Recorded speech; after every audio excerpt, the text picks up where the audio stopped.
He's here. Now, broadcasting from the underground command post, deep in the bowels of a hidden bunker, somewhere under the brick and steel of a nondescript building, we've once again made contact with our leader, Mark Levin.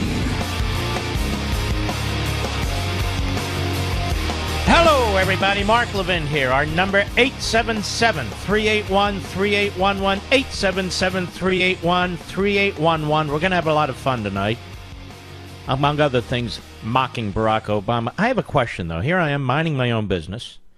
Minutes before the broadcast, I'm listening to network news in my headphones, and they're quoting John Dean. And John Dean is on cable TV. So now John Dean is an authoritative force on ethics, a voice for the law. When he pleaded guilty to a felony in the Watergate matter in exchange for becoming a key witness for the prosecution. And he lost his law license. And they don't tell you that. And he served time in federal prison outside of Baltimore, Maryland. So they're going to quote and tell us about John Dean? I mean, come on. But that just shows you where the media are. Barack Milhouse Benito Obama is very, very angry because President Donald Trump has reversed about 75% of the 8 years of Obama. And he is busy putting constitutionalists on the courts, where Obama packed the courts with radical activists. Donald Trump has undone the Iran nuclear proliferation deal. One of the great Obama accomplishments, according to Obama. Donald Trump has reversed Barack Obama's anti-Semitism when it comes to the state of Israel. President of the United States, Trump, has recognized Jerusalem as the capital and has moved our embassy to Jerusalem. President of the United States, Trump, has reversed policy when it comes to North Korea. He inherited a North Korea with nukes. He has reversed policy with respect to Russia, putting in many ways, devastating sanctions, where Obama closed his eyes to Russian interference in our election. I think he was jealous of the Russians because he was interfering with our election. The President of the United States has been tough on China. Barack Obama sold out to China. President of the United States is trying to secure our southern border. The president before him, Barack Obama, supported open borders. Barack Obama, his FBI, abused the FISA court. It's been exposed during the Trump administration. There's no evidence that Donald Trump used the IRS against his opponents, but the Obama administration did.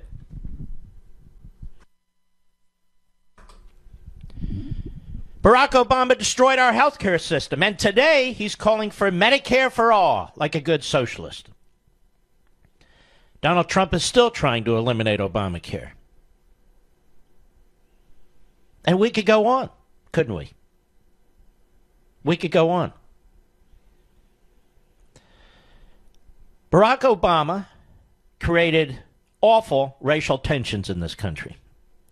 Barack Obama turned citizenry against law enforcement. Barack Obama all but eviscerated the United States military. Barack Obama was the worst enemy of a free press in modern history. And we'll get into that in a moment. Yet the media love Barack Obama. Why? Because they share his progressive statist ideology, his radicalism. They would never even contemplate putting Barack Obama through what they put this President Trump through and his family and friends and so forth.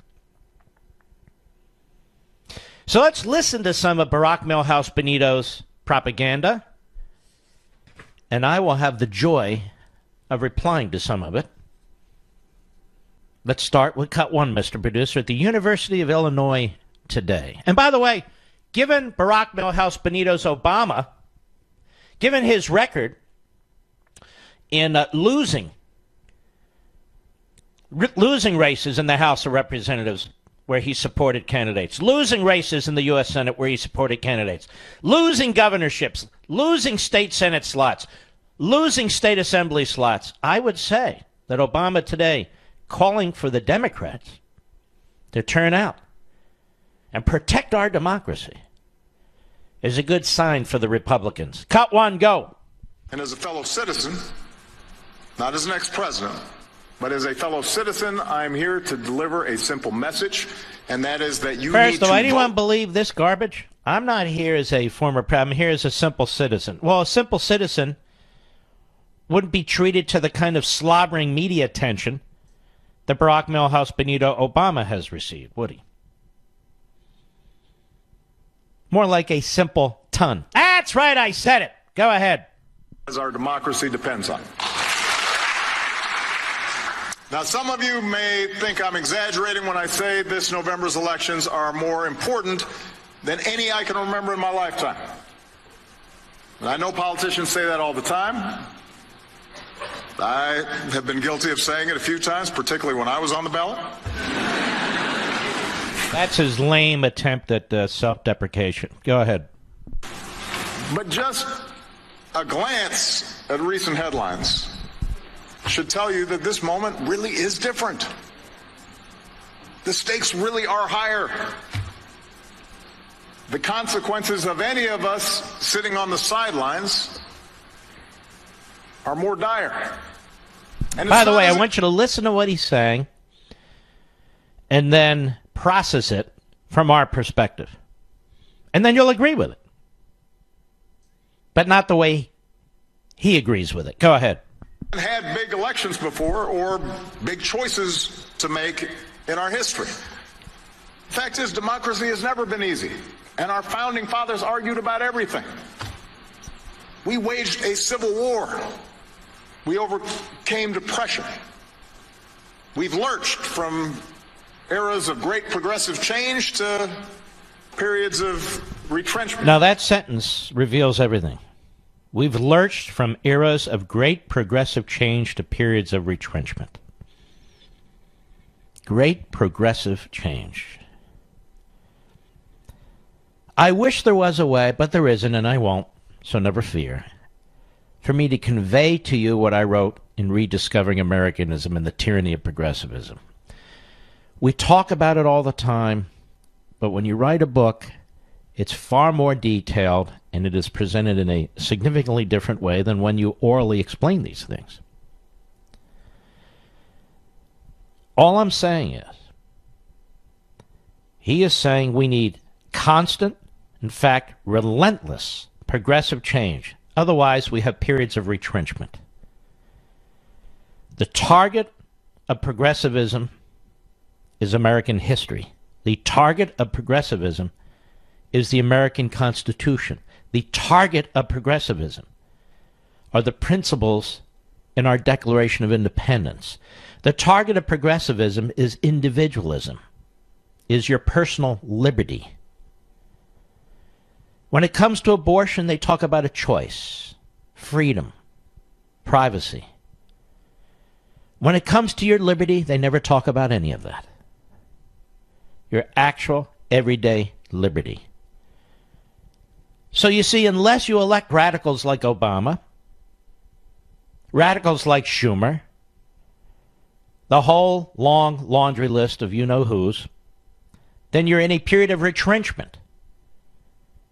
And yet, ladies and gentlemen, it is the structure of the Constitution which has as its purpose to limit government. So you are always in a period of progress. So you are always in a period of evolution. So you are always in a period of growth.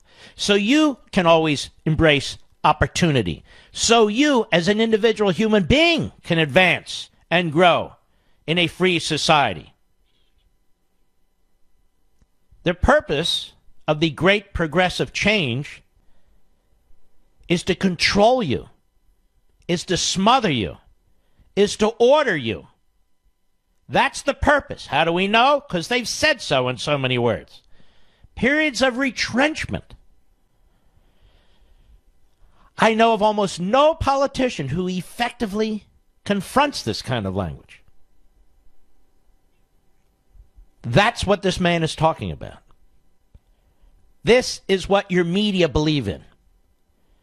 During our founding, the American press supported the principles that you and I embrace, that you and I share. During this period of modernity, the press shares Barack Obama's ideology, which is the opposite of ours. Cut 2, go. Our ideals that say we have a collective responsibility to care for the sick and the infirm. Collective, always collective. We have a collective responsibility. Individuals never have individual responsibility. Individuals are not about making individual choices. It is about collective responsibility. Go ahead. And by the way, every single tyranny on the face of the earth believes in collective responsibility. Now, I'm not comparing Obama to genocidal mass murders, but Hitler would often talk about collective responsibility. Again, I want to make it abundantly clear, I'm not comparing Obama to him. What I'm saying is, it is a very, very damnable mentality. Go ahead. Amazing bounty, the natural resources of this country and of this planet for future generations. Each time we've gotten closer to those ideals, somebody somewhere is pushed back. Right, because we do not believe in abandoning American sovereignty for international governing institutions. And that's what's meant by globalism, not economically, politically.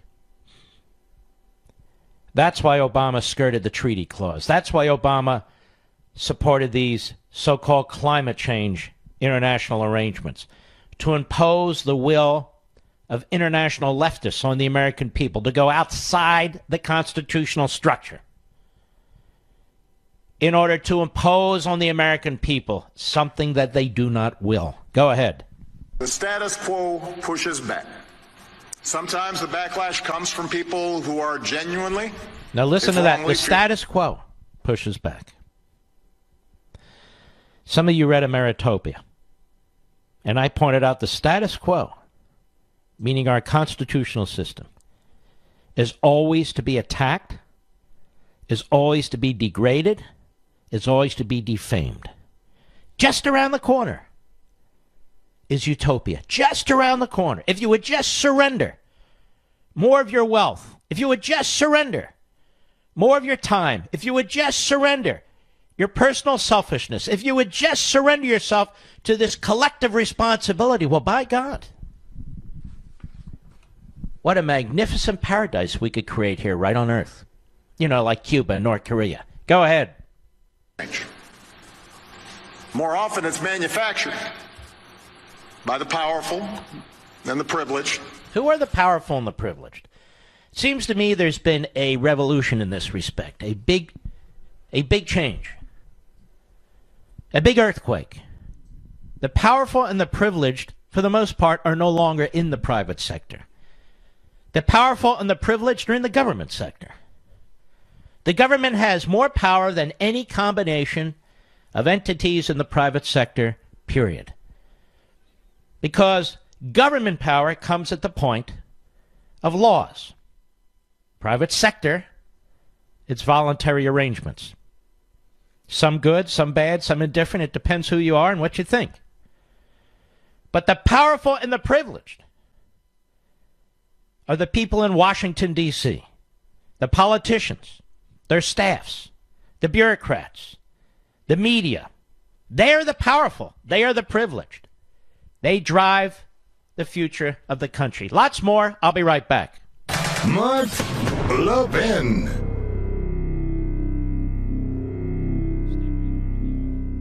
After the bottom of the hour, we will continue with Barack Milhouse Benito Obama's Castro-like speech. because I'm having too much fun with this. Way too much fun. But I have really some good news to tell you. There's good news. There's good things going on out there. Number one, Fox is expanding Life, Liberty, and Levin. Every Saturday, well, at least for now, at 7 p.m. Eastern, they will run the Life, Liberty, and Levin that was aired the Sunday before. And then on Sunday at 10 p.m. Eastern, we will do our new program. However, this Saturday, we will have the program we did with, let's see, Katie Pavlich.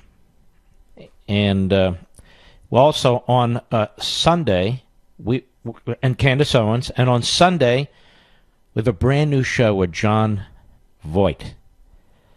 I just taped it, literally 2 hours ago.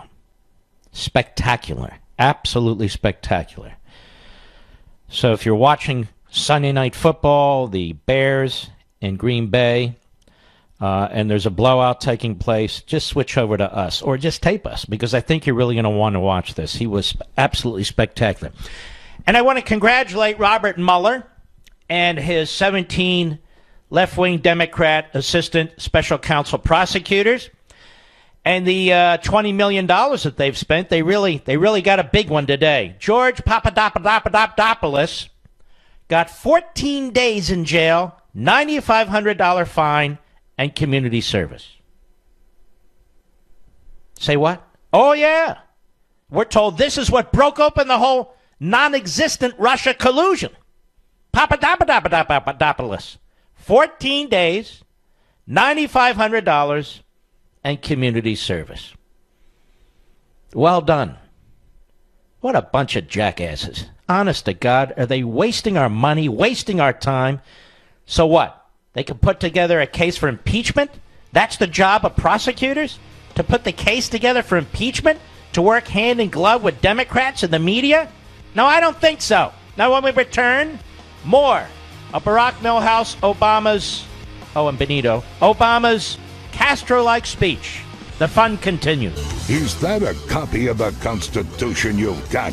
Or you just happy to see Mark Levin? Call him now at 877-381-3811. Let us continue where we left off, shall we? Yes, we shall.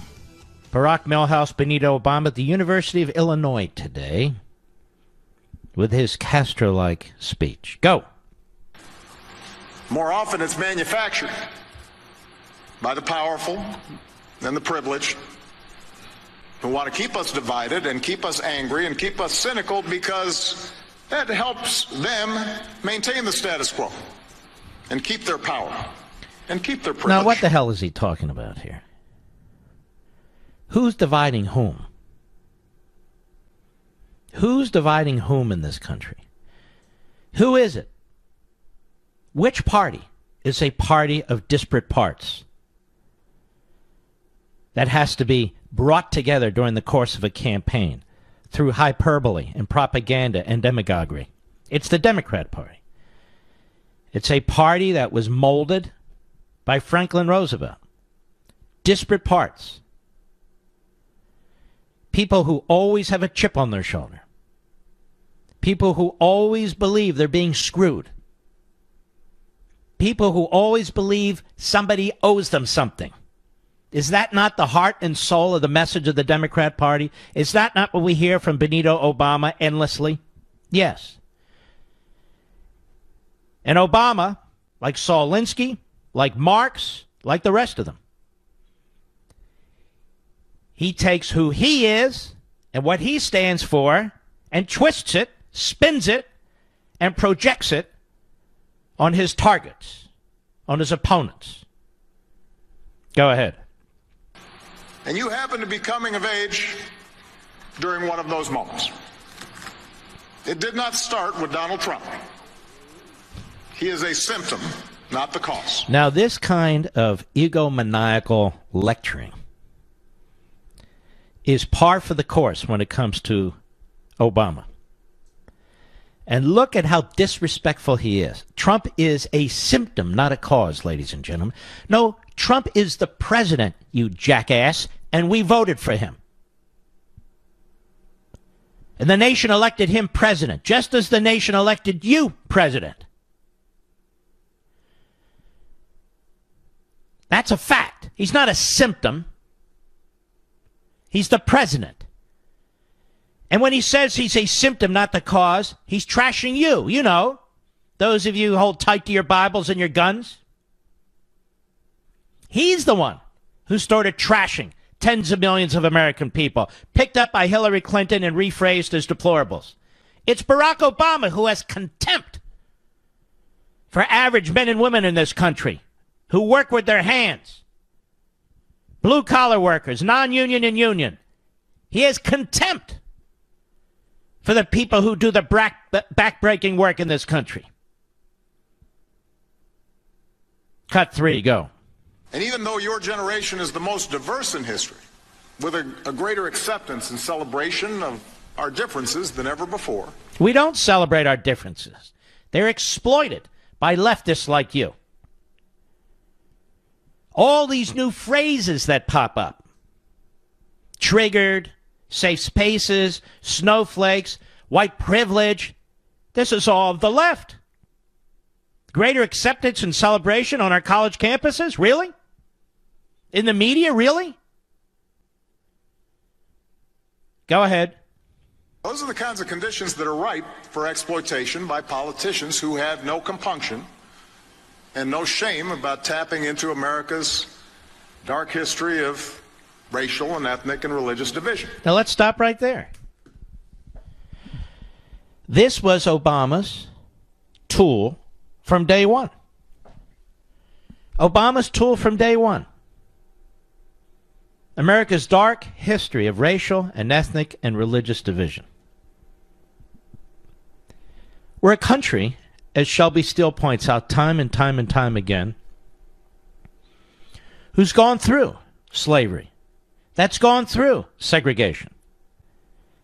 We are a country that is, in fact, more united and more diverse than any other country on the face of the earth. And yet we have politicians on the left who are constantly picking at scabs. Again, what did I just say? He takes who he is, what he does, and projects it onto his opponents. Go ahead. Appealing to tribe, appealing to fear, pitting one group against another. Really? One group against another? Isn't that something? You mean like cops against the black community? That sort of thing? You mean like the way you treated the Israelis and how you pitted them against the rest of the world? That sort of thing? Go ahead. That order and security will be restored if it weren't for those who don't look like us or don't sound like us. Who the hell says that? That's about as stupid as it gets. And I'm really tired of his affectations and his delivery. It's sort of a knockoff of Bill Clinton, and I was sick of him decades ago. The race baiting. That's a Democrat tool. The race baiting. Go ahead. We do. That's an old playbook. It's as old as time. And in a healthy democracy, it doesn't work. Yeah. In a healthy democracy, it doesn't work. And yet the fact is, it is they who promote it. Let's continue. Cut 4, go. But when there's a vacuum in our democracy, when we don't vote. There's no vacuum in our democracy. Why don't you tell us things, Mr. President, Mr. Ex-President, like we need to bring faith back into our lives. We need to respect faith in the public square as we used to. We need to keep families together rather than have policies, particularly welfare policies, that tear them asunder. We need to stop playing mental games with ourselves about self-identifying this sex or that sex. We need to stop talking about white privilege and talk about Americans. Why don't you talk that way, Mr. President? We need to embrace the kinds of values and beliefs that are enshrined in our Declaration of Independence. That God is bigger than man and the rule of law is bigger than man. Why do you never say these things? Ever. Go ahead. But when there's a vacuum in our democracy, when we don't vote, when we take our basic rights and freedoms for granted, when we turn away and stop paying attention, and stop engaging, and stop believing, and look for the newest diversion, the electronic versions of bread and circuses, then other voices fill the void. And by the way, I have no idea what the hell he's talking about. These are platitudes. He didn't write them. I know what bread and circuses means. I know what electronic diversions mean and all the rest. But that has nothing to do with anything. Go ahead. A politics of fear and resentment. Now, the politics of fear and resentment, isn't that him? Isn't that Bernie Sanders? Isn't that every single person on the left? Wasn't that the Democrats on the Senate Judiciary Committee? Women will die if Kavanaugh is confirmed. There will be no equal rights if Kavanaugh's confirmed. The attack on Bork, the attack on Clarence Thomas, the attack on Reagan, the attack on Trump. Isn't that them? Of course it is. Go ahead. Takes hold. And demagogues promise simple fixes. Now that's precious. Demagogues promise simple fixes. Well, then he just self-identified. And that is the perfect definition of the left. You want free health care? Just pass a law.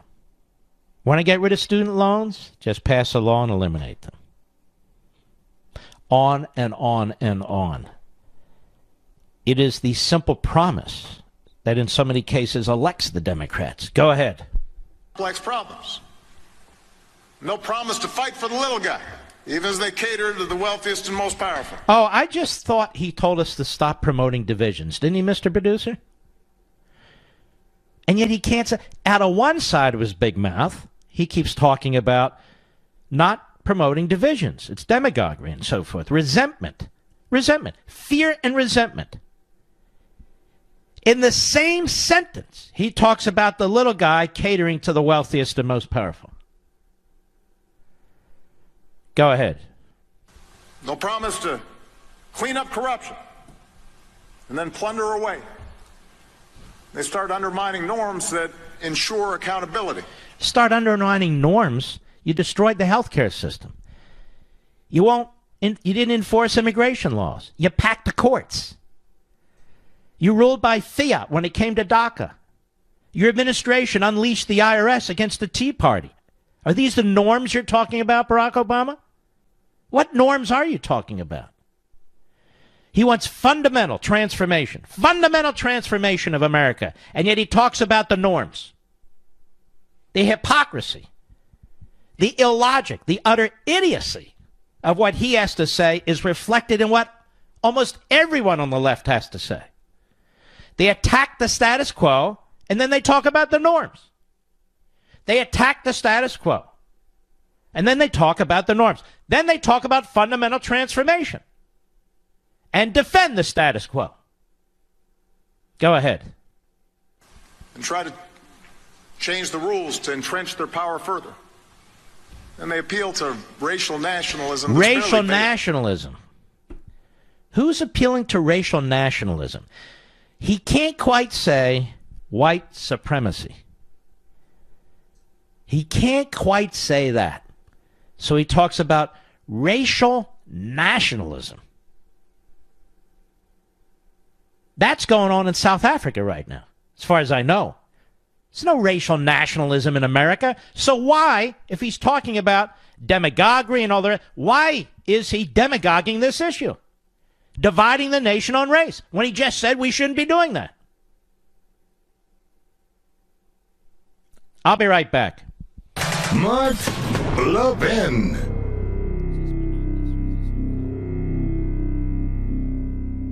By the way, next hour, we're going to play more clips. I'm not going to do this the whole show, but I want to go through this because some of the points really do need to be challenged. And if I don't challenge him, who the hell is going to challenge him, quite frankly? But he does bring up, Obama, Southern Democrats as among the worst offenders. And he's talking about the Southern Democrats of past. Orville Faubus, George Wallace, Bull Connor, and so forth. I've been bringing this up since I've been on the air and before. So we're going to play what he said. And if he nails that, there he deserves kudos, quite frankly. Because you don't hear Democrats talk about that. But we're not done. Every time you go online, your internet provider and advertising companies can track what you do and sell your personal information. Are you tired of that? It's one thing to whine about it. It's another thing to do something about it. Plus, the NSA is gobbling up information. So how can you protect yourself? Well, I'll tell you how.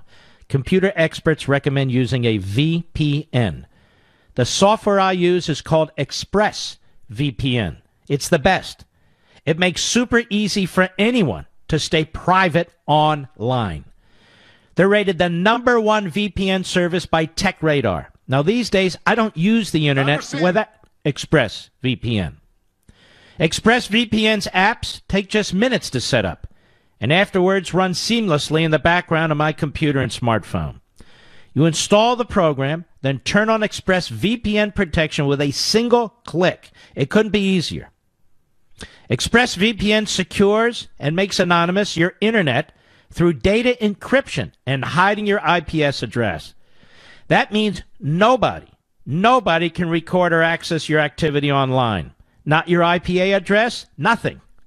So, if you want to protect yourself from hackers, spy agencies, and your ISP, visit expressvpn.com/Mark. That's Express, EXPRESSVPN.com/Mark, and get their special offer. 3 months free with a 1-year package. Don't risk your online data any longer.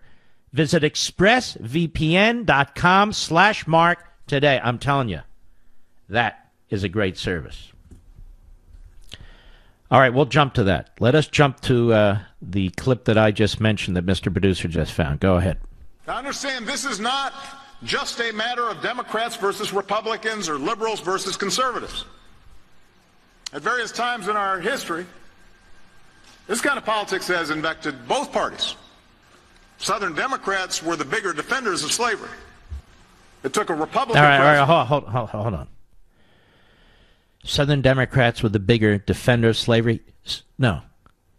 It was the Democrat Party that was the party of slavery. I just want to be perfectly clear about this. I know of no leading Republican in the lead up to the Civil War and through the Civil War who supported slavery. Go ahead. Abraham Lincoln to end it. Dixiecrats filibustered anti-lynching legislation, opposed the idea of expanding civil rights. And although it was a Democratic president and a majority Democrat Congress, spurred on by young marchers and protesters, they got the Civil Rights Act and the Voting Rights Act over the finish line. Those historic laws also got passed because of the leadership of Republicans like Illinois' own Everett Dirksen. So neither party has had a monopoly on wisdom. Now see, 80% of that's right. But the other 20% is just wrong. The Republican Party has never been a party of slavery. In fact, the Republican Party grew up out of opposition to slavery. The first Civil Rights Act was in 1957 under a Republican president. Now, there clearly were Democrats who supported civil rights legislation and voting rights legislation. There's absolutely no question about it. Including Lyndon Johnson when he was a president. And when he was a senator, he opposed it. But it took the vast majority of the Republicans in the Senate and the vast majority of the Republicans in the House to pass this legislation. But at least he does acknowledge it as a fact, a historical problem with Obama is his ideology. I don't believe his ideology helps human beings of any race. And it's not even his ideology. He just embraces the ideology. I do not believe that the ideology that is grown out of Rousseau, Hegel, and Marx, the modern term progressivism, I do not believe that that ideology is pro-human being. Oh, yes, they create programs. Oh, yes, they create subsidies. They create all these things. But taken to its logical extreme, what it creates is a very bleak and dark future for human beings of every color. I'll be right back. He's here. He's here. Now, broadcasting from the underground command post, deep in the bowels of a hidden bunker, somewhere under the brick and steel of a nondescript building, we've once again made contact with our leader, Mark Levin. Hello, everybody. Mark Levin here. Our number, 877-381-3811, 877-381-3811. When President Obama and the left talk about us having respect for each other and treating each other with courtesy, even if we disagree, is that really the modus operandi of the left? Is that how they treated Clarence Thomas? Is that how they treated Herman Cain? Is that how they treated Allen West? Is that how they treated Miguel Estrada when he was up for the circuit court? One of the things I hope to get to this evening are these memos that Patrick Leahy said were stolen. They were stolen from the committee. No, they weren't. They weren't stolen from anybody. They had a shared database, and the Democrats put their memos on the shared database for all staffers to see, and all staffers saw them. Those memos, which came out, I guess, in 2003, 2002, 2003, in 2005, I put them in the back of my book, Men in Black, the book on the Supreme Court. We're going to go over some of those memos and why they're so troubling, and why so much of what President Obama and the Democrats on the left say is nonsense about how they treat people who they disagree with. Black, Hispanic, women. They don't play by Marcus of Queensberry rules. These aren't fair debates. Again, look what takes place with the Senate Democrats and the Judiciary Committee trying to destroy the guy, Kavanaugh. You can raise legitimate questions. I had some legitimate questions, which never got, asked, but that's okay. Trying to destroy the guy? Cory Booker. Demanding the release of these confidential memos, which he already got approval to release, and one of them, he says, is on racial profiling. And what do we find out? Racial profiling. By that, let's be blunt, they meant Arab Muslims, because it was the day after or the week after 9/11. And there was some discussion about profiling. And Kavanaugh came down on the side against it. Clearly, Cory Booker hadn't read the memo. Somebody told him it was about racial profiling. And so that went on for hours. That's how the left treats people. Let me play one more. Last one for now. Again, Obama at the University of Illinois. Shouldn't be partisanship to say we don't pressure the Attorney General to punish political opponents, but listen to it all the way to the end. Cut 8, go. It should not be Democratic or Republican. It should not be a partisan issue to say that we do not pressure the Attorney General or the FBI to use the criminal justice system as a cudgel to punish our political opponents. Or to explicitly call on the Attorney General to protect members of our own party from persecution. Yeah, is that why Dinesh D'Souza did 20 minutes in federal prison? For a minor campaign violation? He did 20 months, I should say. 20 months in a federal prison for a minor campaign violation, where nobody lands in prison. Is that what I understand? Anyway, go ahead. Because an election happens to be coming up. I'm not making that up. That's not hypothetical.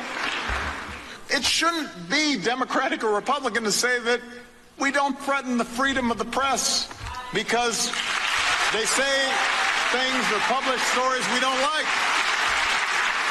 I complain plenty about Fox News. But you never heard me threaten to shut them down. All right, that's where we're going to stop. I did research on this. I've got so many articles on what Obama did in attacking the free press. I can barely keep track of them. So let me enter a few of them into the record here. Paul Bedard, a tremendous reporter over at the Washington Examiner today. Flashback, Obama prosecuted staff leakers, gave lie detector tests. Paranoid. Should President Trump need a model to use to track down leakers inside his administration? What does it have to... Stay with me. Like the anonymous insider who challenged his authority in the New York Times op-ed, he need go no further than the Obama administration that prosecuted leakers and shut out the media. According to reports at the time from even the New York Times, and that is New York Times journalists, no administration was tougher on leakers and punishing to the media than Obama's. A saga reinforced by reporters who have called Trump's team more forthcoming. Criticism of Obama's attacks on the media and leakers did not just come in tweets and TV appearances by journalists, but in an official report from the Committee to Protect Journalists, authored by former Washington Post executive editor Leonard Downey Jr. Quote, "This is the most closed, control-freak administration I've ever covered," said David Sanger, veteran chief Washington correspondent of the New York Times in the report. USA Today said of the report, it portrays an administration gripped by strict policies about information flow and paranoid about leaks across all executive branch departments. It detailed prosecutions and even the use of lie detectors on staffers. Some have encouraged Trump to use lie detector tests on his staff, something he has so far ignored. While Trump has ripped leakers and the anonymous Times writer of being cowards and traitors, it was Obama who took the war to a higher level by targeting staff and reporters while also cutting out the media to promote its story via social media.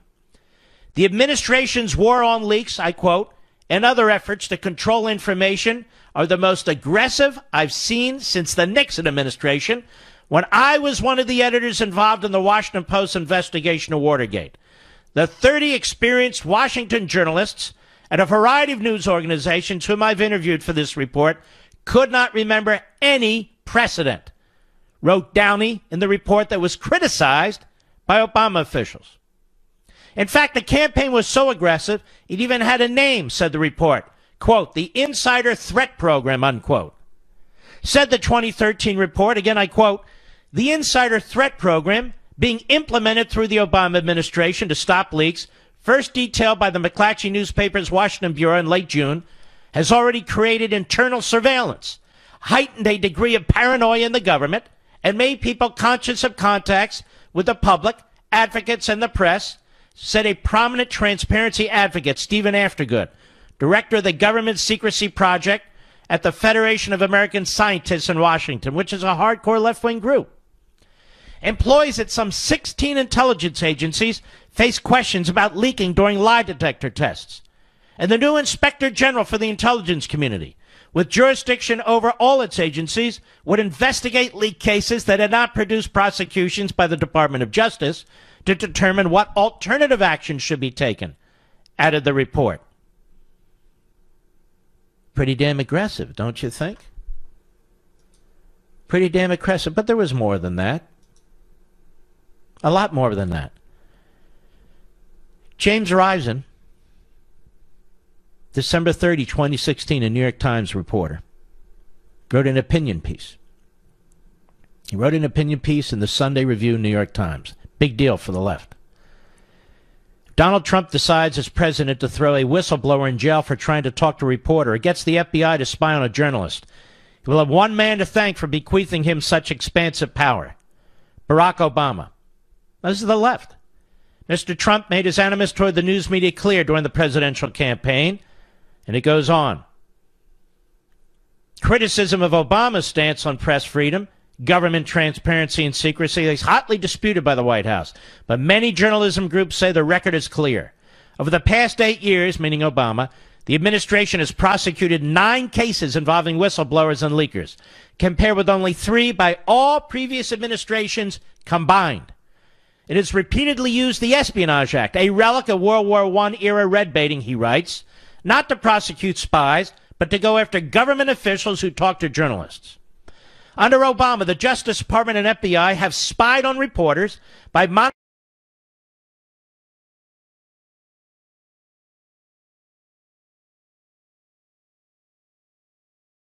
monitoring their phone records, labeled one journalist an unindicted co-conspirator, and that would be, I believe, James Rosen of Fox, who he just laughed off Obama. Look, I criticize him, but I never did anything. An unindicted co-conspirator in a criminal case for simply doing reporting, and issued subpoenas to other reporters to try and force them to reveal their sources and testify in criminal cases. Can you imagine if Trump did any of this? I experienced this pressure firsthand, writes the New York Times reporter, when the administration tried to compel me to testify to reveal my confidential sources in a criminal leak investigation. The Justice Department finally relented, even though it has already won a 7-year court battle that went all the way to the Supreme Court to force me to testify, most likely because they feared the negative publicity that would come from sending a New York Times reporter to prison. In an interview last May, Obama pushed back on the criticism that his administration had been engaged in a war on the press. He argued that the number of leak prosecutions his administration has brought had been small, and that some of those cases were inherited from the George W. Bush administration. But critics say the crackdown has had a much greater chilling effect on press freedom than Obama acknowledges. In a scathing 2013 report, and I just read it to you, parts of it, the Committee to Protect Journalists lays it out. When Mr. Obama was elected in 2008, press freedom groups had high expectations for the former constitutional professor, particularly after the press had suffered through 8 years of bitter confrontation with the Bush administration. But today, many of those same groups say Mr. Obama's record of going after both journalists and their sources set a dangerous precedent, and it goes on. And he gives numerous examples. No, Obama said that he never said the press is the enemy of the people. It sure seems that way, doesn't it? Action speaks louder than words, I believe. And only a few journalists, so-called, have been willing to speak out about this. A very few, quite frankly. And I'm looking right here. One moment here. Yeah. And there are examples I haven't even touched on. The Associated Press reporters had their cell phones surveilled. James Rosen, who I just spoke about, reporter for Fox, he had his cell phone calls intercepted. And by the way, that included his parents. This is the problem with Obama. This is the problem. And by the way, not just with Obama. This is the problem with the autocratic left. Everything is to be seen through the eyes of government. The economy, social welfare, the culture. The government must intervene. The government must be ubiquitous. That's not what the Constitution says. The Constitution says the opposite. It says the opposite. And here's the deal. The bigger the government gets, the more all people are threatened. All people are threatened.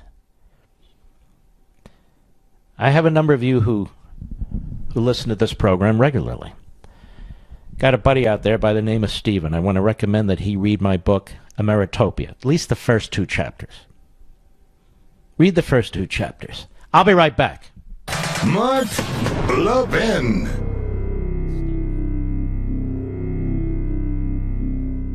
The bottom of the hour. I guess in 5 or 6 minutes, Ted Cruz is scheduled to be on the program. Now, one of the reasons why Leahy was upset about these memos he kept droning on about, stolen, they stole our memos. Actually, the memos were not stolen. The Democrats gave them away, is what happened.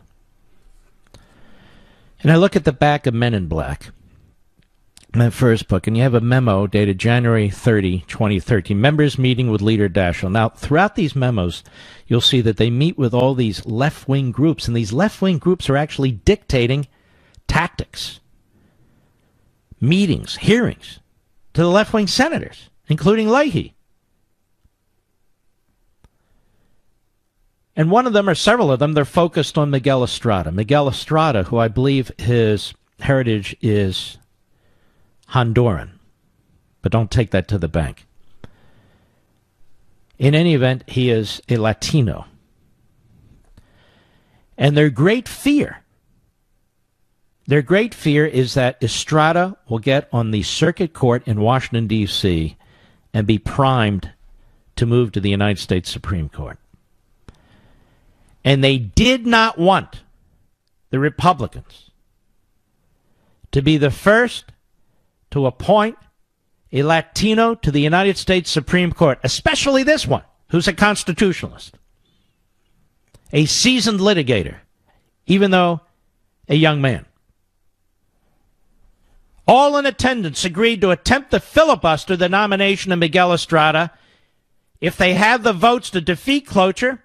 They also agreed that if they do not have the votes to defeat cloture, a contested loss would be worse than no contest. Estrada is likely to be a Supreme Court nominee, and it will be much harder to defeat him in a Supreme Court setting if he's confirmed easily now.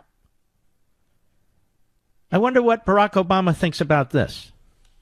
This was civil rights leaders, so-called, self-appointed, left-wing Democrats. Who was in the meeting?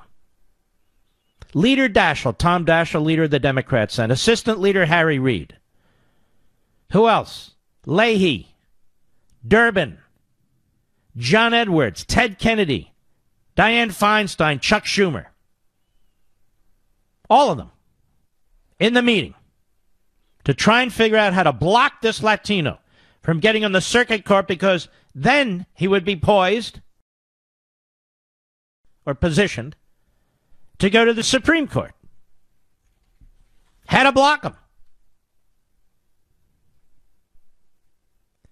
And they say later in another memo regarding Miguel Estrada, we must filibuster Miguel Estrada's nomination. He's clearly an intelligent lawyer, but being a judge requires more.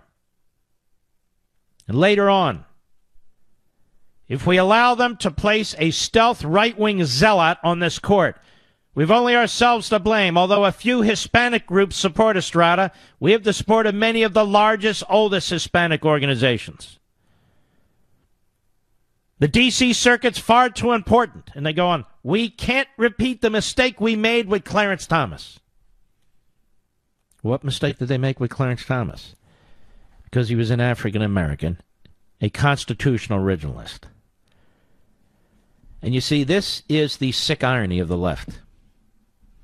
If you're a black person, or a brown person, or a red person, or a yellow person, or any person, and you step out of line, they will not allow it without trashing you, smearing you, try to destroy you. They cannot allow independent thinking. Part of the community, don't you know? Part of the groupthink. They cannot allow people to think for themselves as they cobble together their majority with various minorities, whether it's skin color, whether it's income, whether it's age, whatever it is. All right, at least he's scheduled. When we come back, Ted Cruz. Mark Levin, an unapologetic patriot and unapologetic constitutionalist. You can reach him at 877-381-3811. So here's some exciting news. Simply Safe is now valued at $1 billion. Now, what does that mean to you? Well, this company used to be just 5 guys working together. The founder only started the company because he wanted to help his friends who were burglarized. Now it's worth $1 billion. Now, what does that mean? It means Simply Safe protects over 2 million people who rely on them. And here's what makes them so great. Simply Safe is comprehensive protection for your home with round-the-clock professional monitoring and police dispatch. You get protection against intruders, fires, leaks, and burst pipes. Simply Safe keeps working during power outages, downed Wi-Fi, even if a burglar smashes your keypad. Now, the system is easy to use, incredibly intuitive, takes just minutes to set up. And with Simply Safe, there's no contracts, no wires, no hidden fees, 24/7 monitoring. 24/7 monitoring, only $14.99 a month. CNET, PC Magazine, and the Wirecutter all named Simply Safe their top pick for home security. Order your Simply Safe system now at simplysafemark.com. And you, my listeners, you get free shipping and free returns. That's simplysafemark.com to protect your home and family today. Simplysafemark.com. Now, as is typical, unfortunately, we're having a technical issue. This is why I should learn from all my experience not to announce a guest until the guest is here or until we work out the kinks. So if we work out the kinks and we get Ted, he'll be on. If we don't, he won't. All right, Mr. Producer, call screen. Give me a good... Do we have any opponents on the phones? Bill in New Jersey, the great WABC. Go. Hey, Mark, how you doing? I'm all right. How are you? I'm doing all right. Look, I called him during that period of time. Did you ever go on the internet? This is the problem with ignorance from the left. I took more crap from the birthers when I would come on this show and say he's a United States citizen. But let me tell you something else, genius. I would say the same thing about Ted Cruz when he was attacked by the Trump campaign. No, you don't understand. One parent was from Cuba and so said he's a United States citizen as well. What did you do about it? I don't have the power you do, dummy. Oh, but did you talk to your neighbors? You got a lot more power. Did you talk to your neighbors? Our own president was the person that started that movement. And I just heard Barack Obama say that the Democrat Party was more responsible for slavery than the Republican Party. The Republican Party had nothing to do with slavery. Let me ask you a question. Oh, listen, everybody. Now he doesn't care. Go ahead. Oh, God. You're such a coward. All right. You know what? You're such a jackass. I should reach through the phone and poke you in the eye. Get off the phone, you idiot. How am I a coward? He asked me a question and I answered it. I said, of course he's a citizen. But you see, ladies and gentlemen, that's what... Can't we just sit down and get along and discuss these things? Even libertarians and Republicans, you all have to agree that our democracy is threatened by Donald Trump, who's never lifted a finger against the media like Barack Obama. This guy didn't give a damn. Let me give you some more great examples of the great Barack Obama and the Democrats. The D.C. Circuit Court of Appeals. They didn't like the fact that that court had more people appointed on it by past Republican administrations than Democrat administrations. So you know what they did? They added seats to the court. They packed the D.C. Circuit Court. Exactly what FDR tried to do in the U.S. Supreme Court, and his own party said no. Here, because there's no governor, I don't mean governor of a state, no governor on the radicalism, they went ahead and they packed the D.C. Circuit Court. Isn't that a big deal? No, it's not a big deal. How about DACA?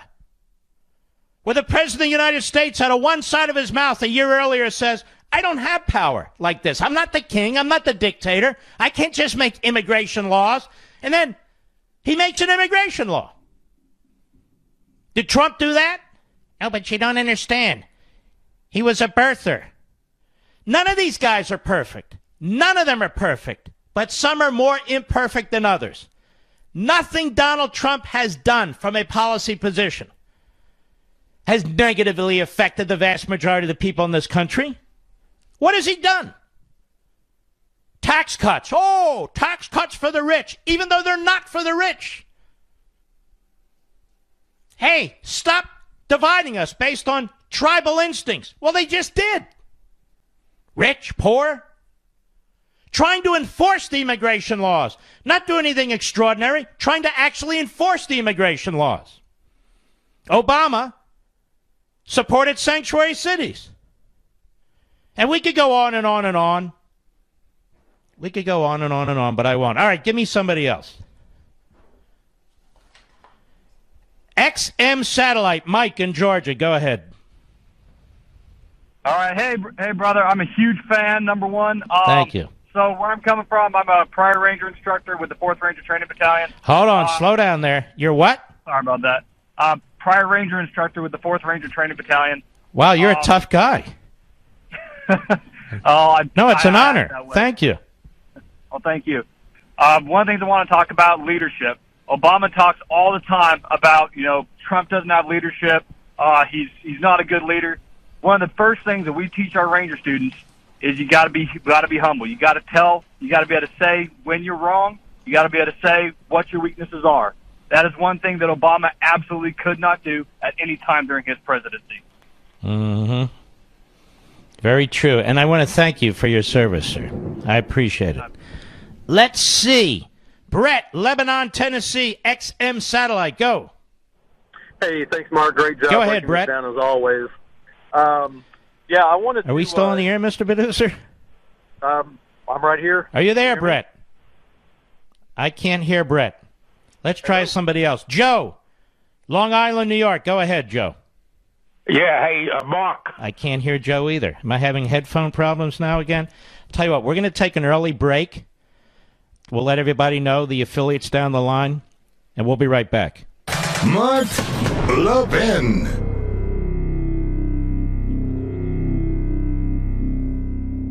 I owe you folks an explanation. We broadcast over what's called an ISDN line, and we have a backup on the internet.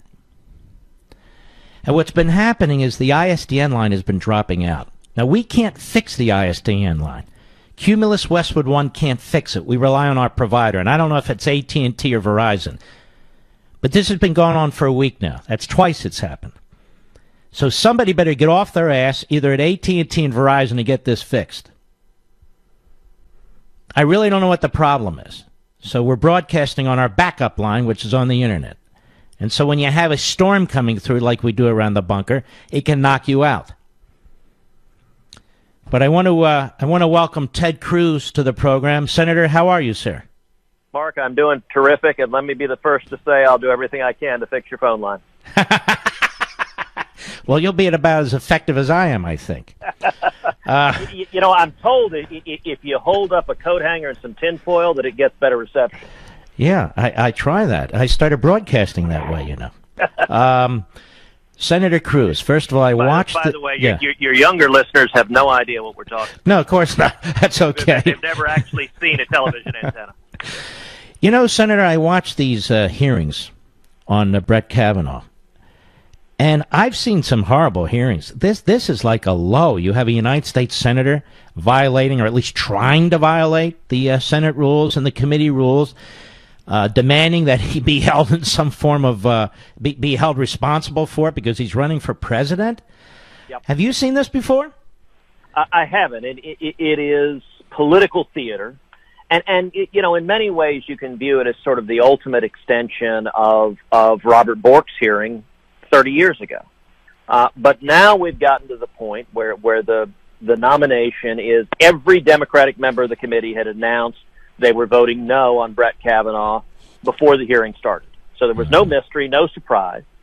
And it also became abundantly clear not a single one of them had any questions about his qualifications. They all agreed he was fully qualified.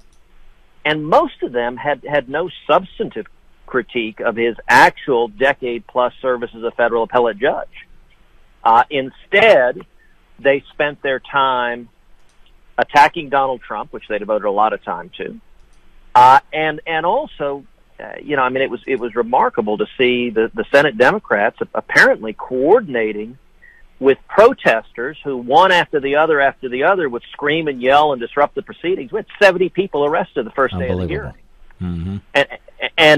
And what the day we started the hearings, one of my colleagues, Senator John Kennedy, said, there have been these reports that there was a conference call of all the Democratic senators on the committee along with these protest groups, and this was a deliberate strategy. Is that true? And he looked over at the Democrats. And Dick Durbin, Democrat from Illinois, he responded. He said, yeah, we had a conference call.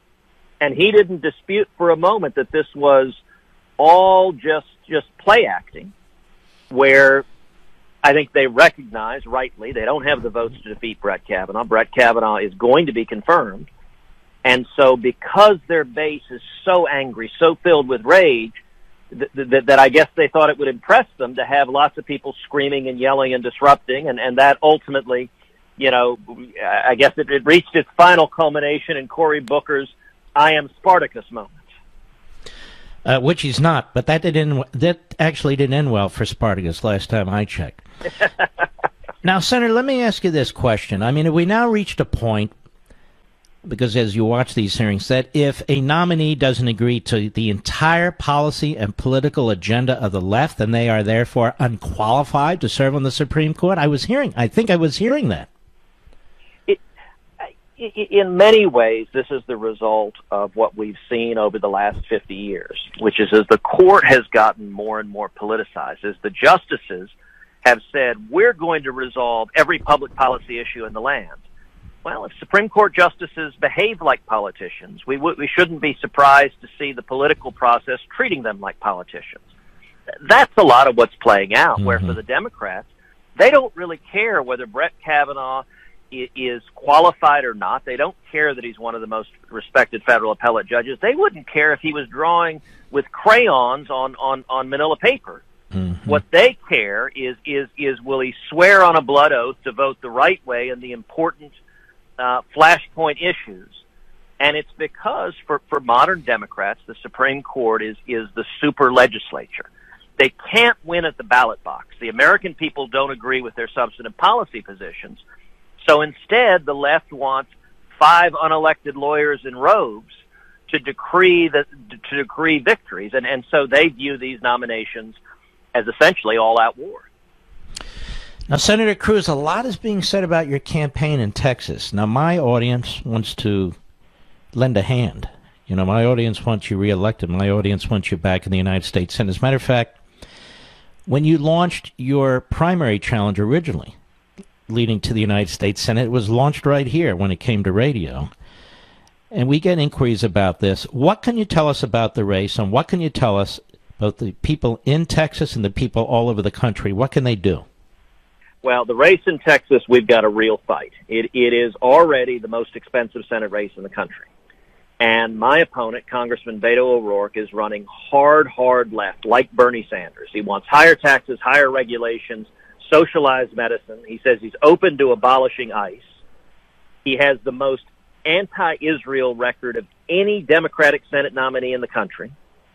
And he is the only Democratic Senate nominee to come out explicitly for impeaching Donald Trump. And he has said he would vote yes today to impeach Trump. And despite the fact, Mark, that he is running to the left of Bernie Sanders, to the left of Elizabeth Warren, he is the #1 Democratic fundraiser in the country. And he's out raising our campaign more than 2 to 1, nearly 3 to 1. Last quarter, we raised $4.6 million.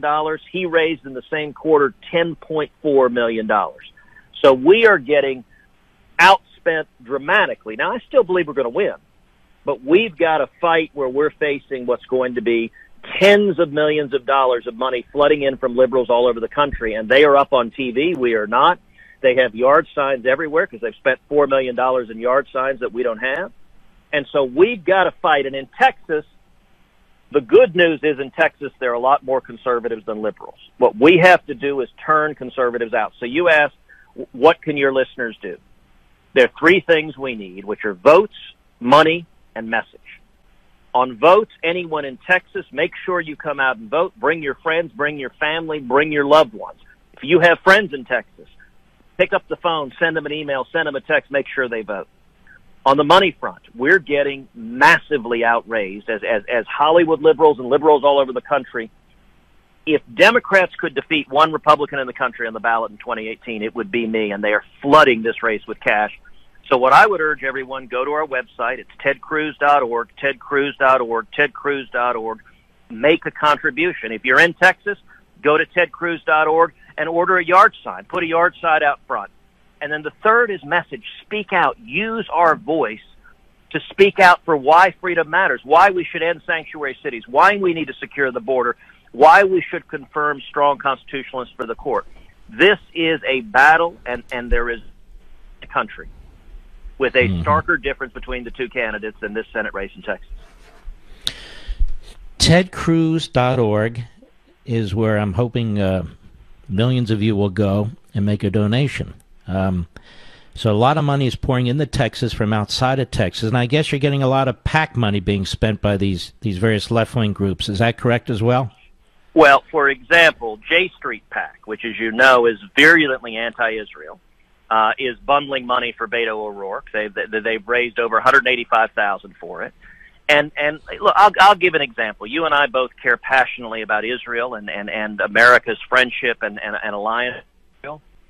In 2014, when Hamas was raining rockets down on Israel, Beto O'Rourke was one of eight members of the House of Representatives to vote against funding Israel's Iron Dome missile defense system.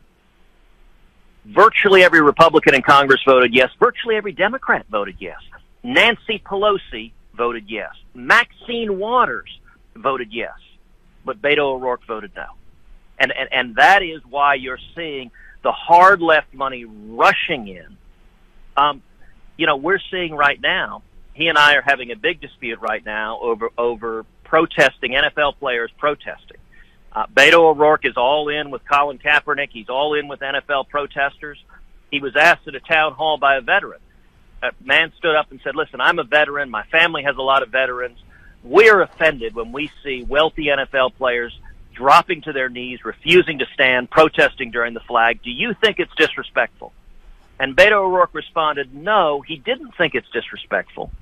And he went on to say, he said, he couldn't think of anything more American than taking a knee and protesting during the national anthem. Mm-hmm. I mean, that is a radical view, and here's what happened.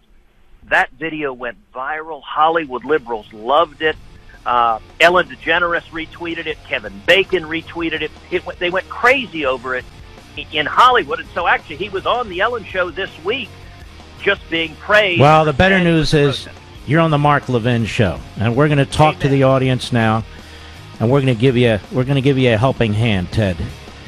Good luck to you. Keep at it. We'll be right back. He's here. He's here.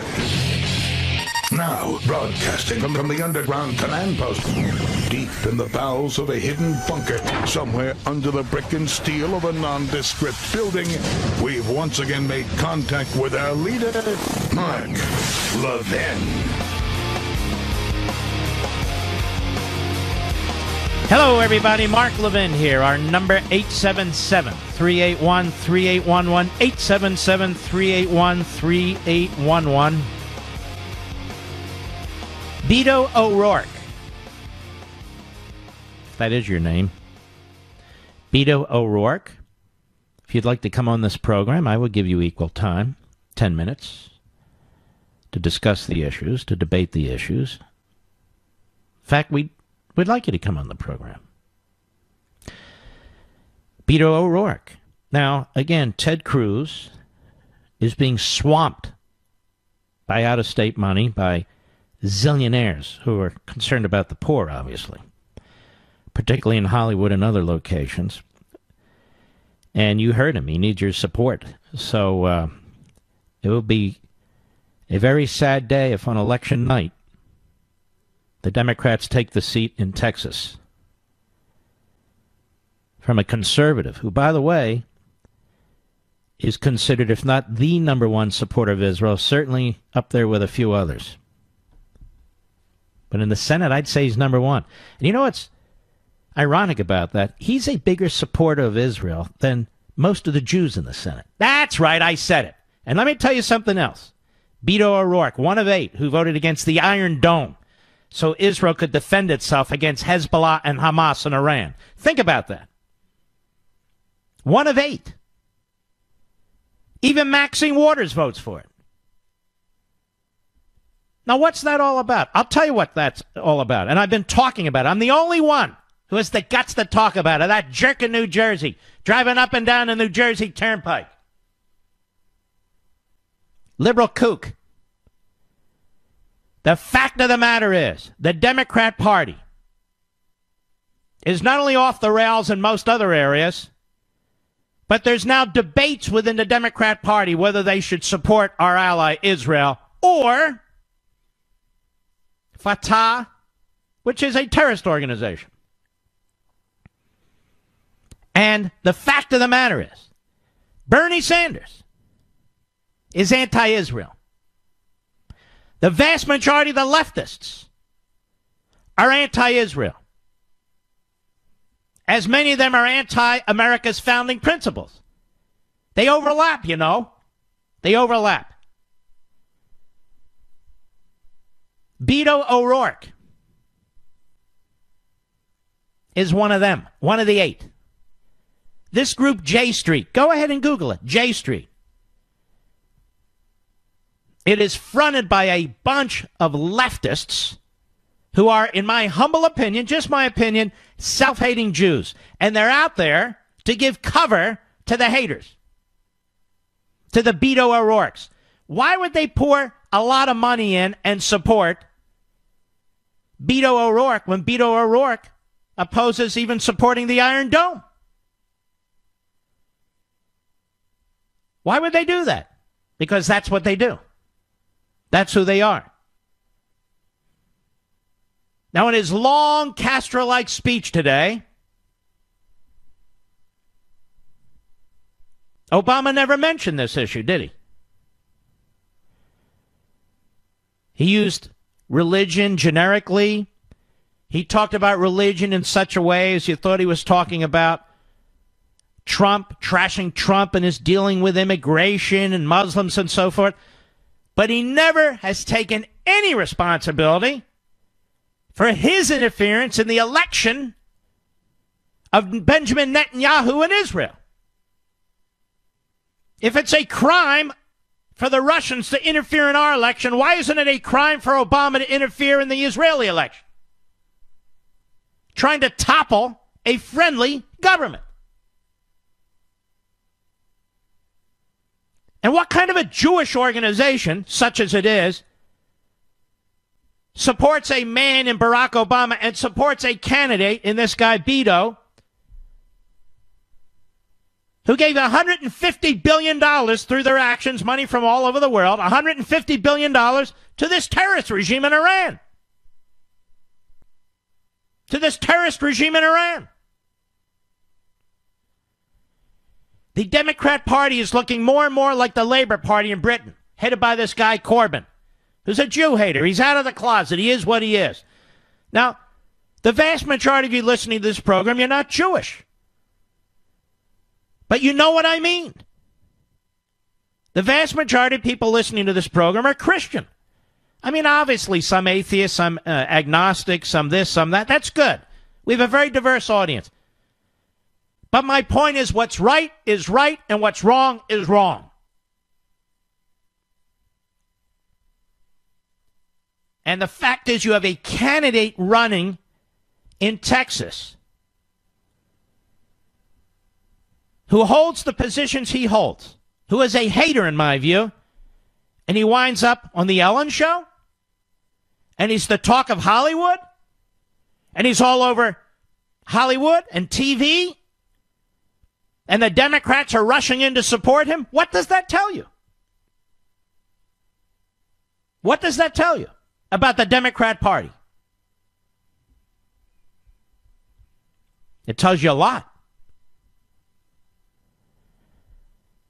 And if he wins in Texas, you will see the replacement of a solid conservative, a pro-American, pro-Israel, pro-Constitution American being defeated by, in my view, an anti-American, anti-Israel, anti-Constitution candidate. I mean, the switch couldn't be more dramatic. And Beto O'Rourke's party is not condemning him. How often do we hear, how come Trump won't condemn this? How come Trump won't condemn this? Well, let me ask you a question. Why won't Schumer condemn Beto O'Rourke?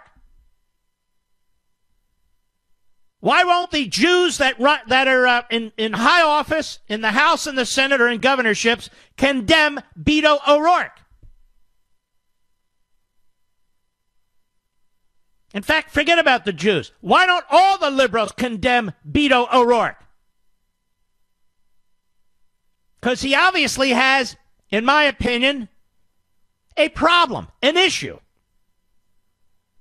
One of 8? To vote against supporting the Iron Dome? And don't tell me he's a fiscal conservative. He was concerned about spending money on foreign policy and so on. The guy's a leftist. You heard what Ted Cruz said. He's as left as they come.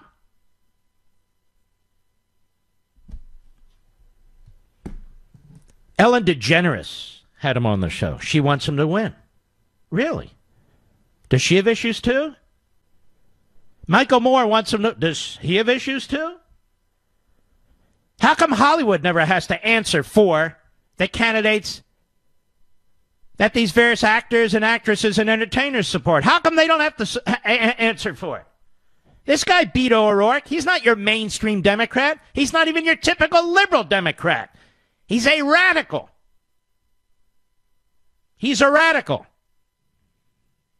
And this race, believe it or not, even given the fact that it's Texas, outside of Texas, has been under the radar for the most part. It's been everybody just assumes Cruz is going to win. While the left is pouring enormous resources into this campaign. To defeat Ted Cruz, yes, but to elect this radical.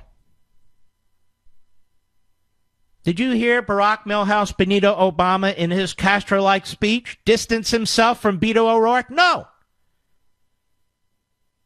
Has Chuck Schumer taken to the Senate floor and distanced himself from Beto O'Rourke? No. Has Carl Bernstein said that we have a Beto O'Rourke moment, that Democrats should speak out against Beto O'Rourke? No. It doesn't matter how radical, extreme, hardcore left-wing the Democrats are. In fact, they celebrate them. Bernie Sanders is nothing but an old fool, an old red. A 28-year-old wins the Democrat primary with 17,000 votes. She celebrated like she's Queen Elizabeth in Britain. Why are they celebrating a communist? I mean, in effect, that's what they are, aren't they? I should ask an expert on this, John Brennan, but close enough. So this race in Texas is a big deal. And I want to strongly encourage you to go to tedcruz.org and make a difference. I mean, what else can we do? Particularly if you live outside the state. There's nothing else you can do. Except mutter. But we're beyond muttering. This isn't a program where it's just talk radio. This is conservative talk radio. From time to time, I get involved in primaries. We win some and we lose some. Other hosts believe that you shouldn't be involved in that sort of thing. Why? I can't turn this into primary radio, and I'm not going to do it, but there are certain cases that punch in the nose. So I consider this a Levin surge, if you will. Those of you who have listened to this program over the years, you know this is important. For several reasons. But the idea that this guy, Beto O'Rourke, could be in the United States Senate, who's already announced that he would vote to convict Donald Trump if impeachment reached the Senate. There aren't even articles of impeachment. There isn't even evidence to support articles of impeachment. He's supposed to sit as a juror in the United States Senate, and he's already announced he will vote for impeachment. He's got the support of one of the most Israel-hating, phony front groups in the country, J Street. And his votes prove exactly who he is and what he is. Let's wake up to this one, America. It's right in front of our face. Go to tedcruz.org. I'll be right back. Mark Levin.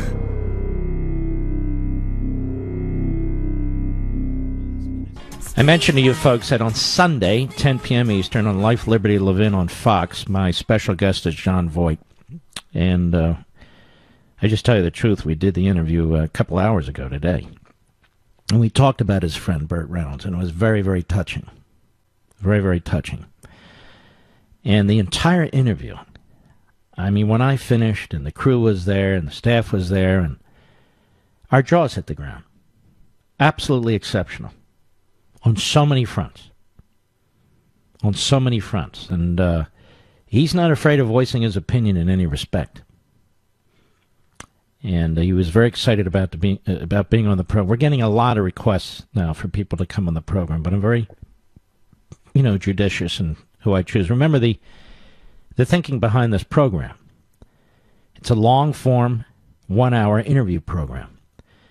And when we launched it in February, nobody was doing it. Now everybody wants to do it. Hey, guess what we're doing? A long-form interview program over there on PBS, Public Broadcasting Service. And we have Margaret whatever over here, and yeah. And then we have, you know who's doing it. It's amazing. I have to keep the title of my books quiet until they're ready to be released.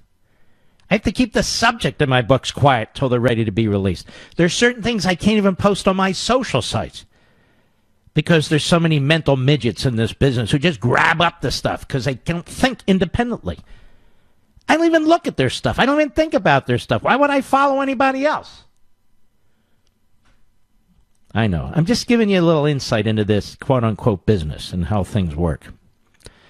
I want to thank the gentleman, the vice president from AT&T, whose name shall not be mentioned on the air. He's a big fan. Apparently our ISDN is AT&T, right, Mr. Producer? Who's in a totally different state, but he's going to give us a hand because we're working with basically tape and gum on my internet backup broadcasting system, which is great, except if there's a big electrical storm that comes through here, then we're going to have the longest silent prayer in American history. And what's been happening is the ISDN drops out. I can't hear anything. We do everything live here, so at least the affiliates that carry the show live, so you get to hear it that way. All right. Optima Tax Relief. This is a wonderful, wonderful group. I enjoy helping my listeners, you folks.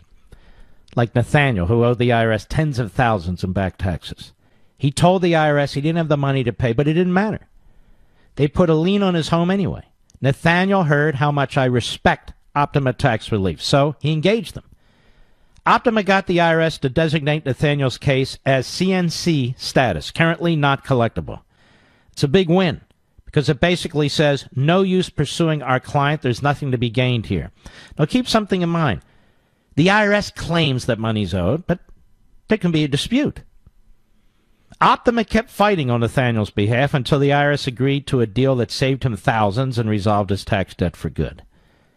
Optima knows that behind every tax problem are honest, hardworking Americans with families, homes, savings, and paychecks that need to be protected. And they've solved over $500 million in tax debt for clients. If you owe back taxes to the IRS, call my friends at Optima Tax Relief. 800-499-6300. 800-499-6300. That's 800-499-6300. Brett, Tennessee, XM Satellite, go. Hey, thanks, Mark. Great job breaking everything down as usual. Thank you, sir. It's completely apparent that the federal government is the single largest contributor to social unrest and the decline in the civil society, and that's how President Obama and the left are able to leverage these talking points, because we have these different factions just trying to compete with each other to get their share of the government largesse, and that puts us at each other's throats. And it's abundantly clear with the circus of the Kavanaugh hearings and the Mueller investigation. But I don't want you to move on, because you said something that's very important. Let me try it my way and tell me if I got you right here. The bigger the federal government becomes, the more people are moved into various groups. Groups based on need, groups based on income, groups based on race, groups based on sex, groups based on whatever. And so, rather than people living their lives as individuals, you have groups fighting over what they should get, government largesse, which the government collects through the private sector and then redistributes.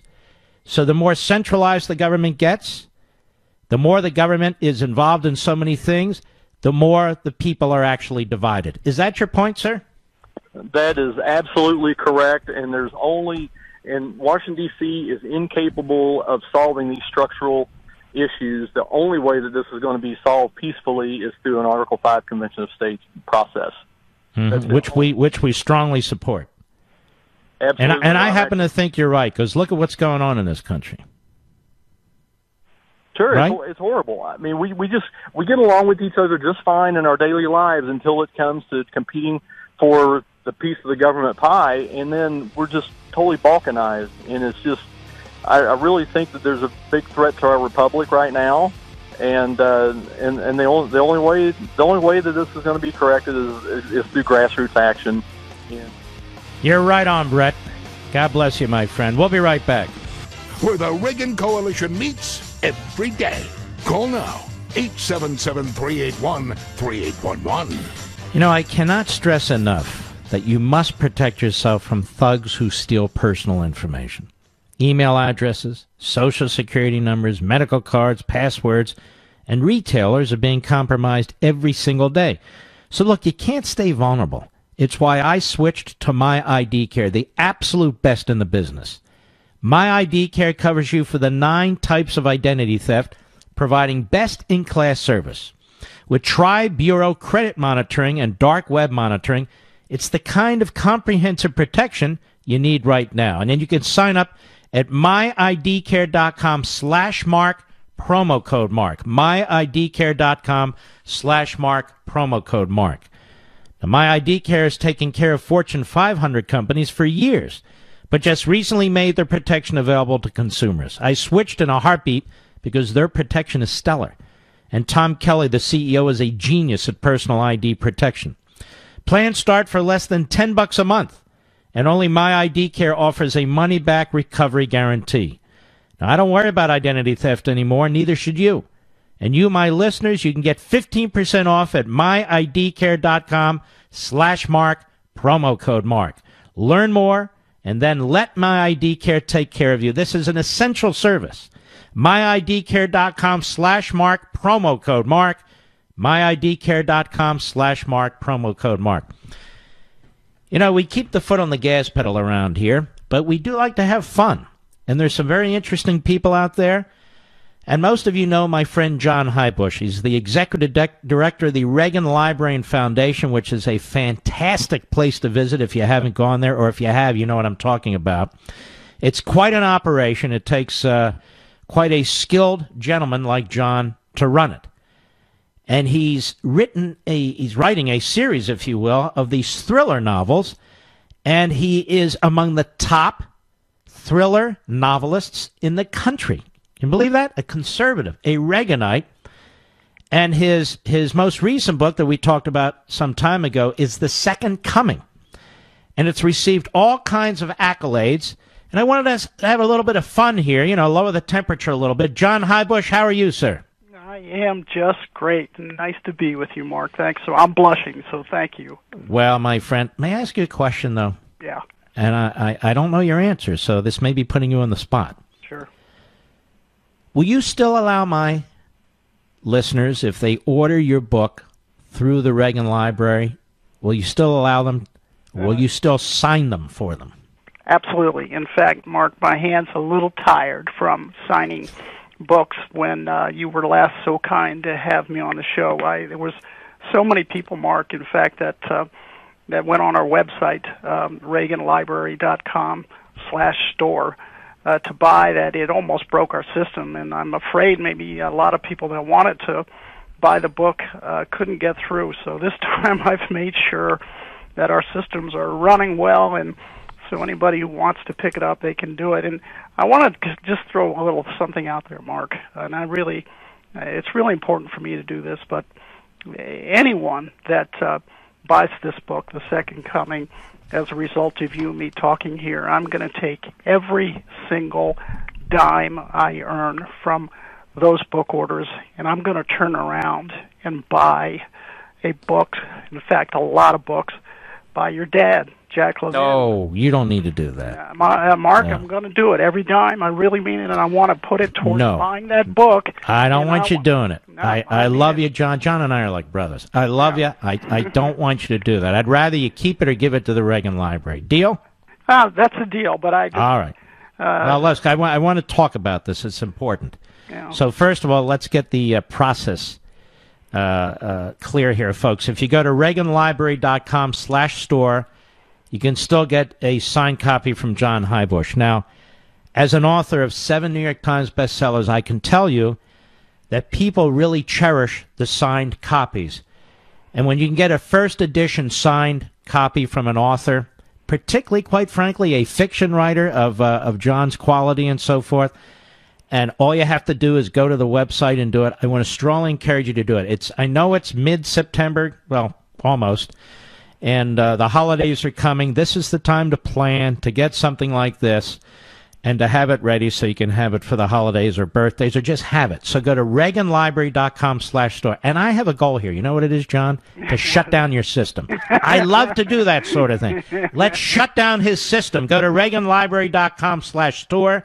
The book is The Second Coming. Give us a few more tidbits about your book. Well, you know, Mark, as you and I have talked before, you talk on incredibly important subjects every day on the show. And every once in a while, it's great to just kind of escape and read something that's kind of fun and fantastical. And that's what this book, The Second Coming, is all about. It's all about the famous Shroud of Turin, the burial cloth of Jesus Christ. And for those that know anything about it, you know that the image of Jesus appears on that cloth. And so it's the most controversial religious relic ever known to mankind. And this book, The Second Coming, it uses the shroud as the basis of the book, and it's a thriller and it's a mystery. It's a fun read, and just like you said, it's #1 on Amazon in its category right now. So I'm just so pleased that it's doing well, and just really happy to talk to you about it, Mark.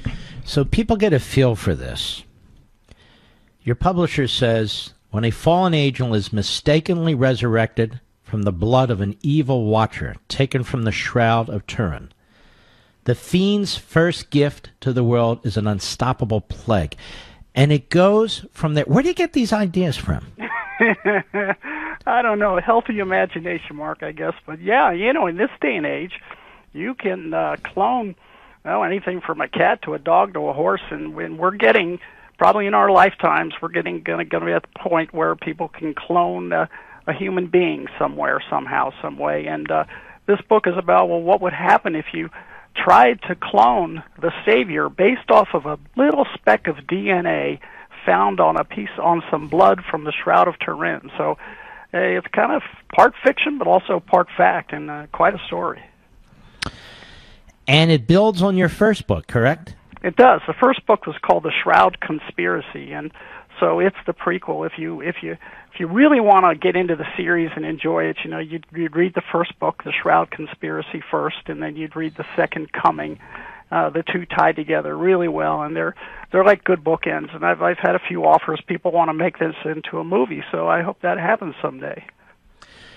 Which honestly makes a signed copy even more worthwhile. So, Mr. Producer, let us make sure we put ReaganLibrary.com/store on my social sites. So it's very, very easy for my listeners to get there. Just click it, go there, and go for it. And I want to encourage Levinites out there to jam the system and shut it down. So, and make John have to sign with his other hand. Let me ask you about the Reagan Library for people who haven't been there. Yeah. Do you know how many square feet are in that library? Mark, it's about 260,000 square feet. It's huge. You know, to tell the story of Ronald Reagan, you need a lot of room. And so in the library, we have the famous Air Force One that President Reagan flew on for 8 years. You can hop aboard the airplane and go from the front cabin all the way to the tail. You can see everything from the Bible that he put his hand on to take the oath of office to his diaries, his notes. I mean, it's everything Ronald Reagan, and it's a shining city on a hill. The library sits right on a mountaintop overlooking the Pacific Ocean, so it's a beautiful place to be at. And the president and the first lady are both buried there. They are. They're buried there facing west, and Mark, as I look out right now, the sun is just heading towards the mountains, that famous scene where the sun sets over the mountain that overlooks the president's gravesite. It's an incredible sight. And the president and Mrs. Reagan chose that site themselves, didn't they? Oh, yeah. It sits, Mark, right between where their home was in L.A. and his ranch, his famous ranch in Santa Barbara. So it was like midway, a perfect stopping off point for between the two.